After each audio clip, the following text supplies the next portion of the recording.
Ay, tapos na. Sino yan? Si Bashing. Si Basya. Si Basha. Oh! Teka. Oh, next si Greg.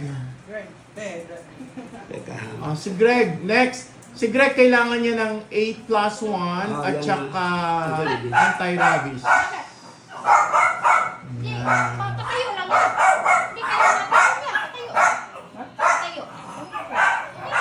Naku po, itong mga aso namin, super expensive. Kailangan nagpapa-anti-rabies kami at saka yung maintenance. Kaysa magkasakit sila. Oo nga. Buti na lang nandito si Doc Billy. Nag-home service siya. Kasi kung dadalhin namin lahat sa clinic niya, ang hirap-hirap. Woo! Teka. Kaso matanda na si Doc Billy. Hindi pa. Ay, di pa. Bata pa daw siya. Bata pa. Early senior lang eh. Oo nga, single pa nga Tsaka siya. single pa.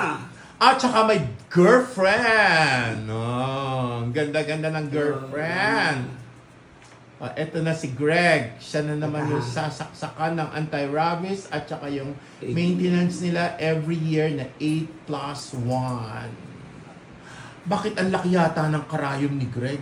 Hindi, Pare-pareho Ano lang. ba si Doc? Bakit puro malalaki yung mga karayom niya? pare-pareho lang yun. Pare-pareho lang, maliliit. Tsaka puro subcutaneous lang, hindi masakit Yan. yan. So pagkatapos niyan, anti-rabies, tapos na yung 8+1, no? At Puro saka, anti-rabies na. oo, anti-rabies na kay Mr. Anong Wilson. pangalan itong isang to? Si Greg. Greg. Kay Mr. Wilson. Greg. Kay Thor. Kay Pipay.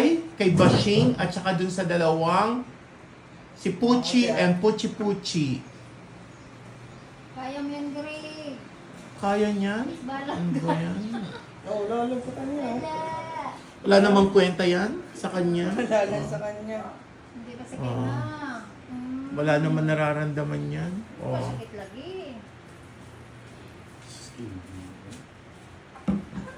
Oo, yun. Oh, kailan last? Okay. Puro anti-rabies na. Kunin si Pipay. Ay, si Pipay. Ayan na si Pipay. Kasi sa lang mga Kunin si Pipay. Bakit? Pati pa ba yan? Kasali? Mga anti-rabies. Anti-rabies. Si Pipay. Wala namang mga rabies to. Hindi na. Just in case na merong dayong may rabies, kahit nakagatin sila, protektan. Sino yung kakagat?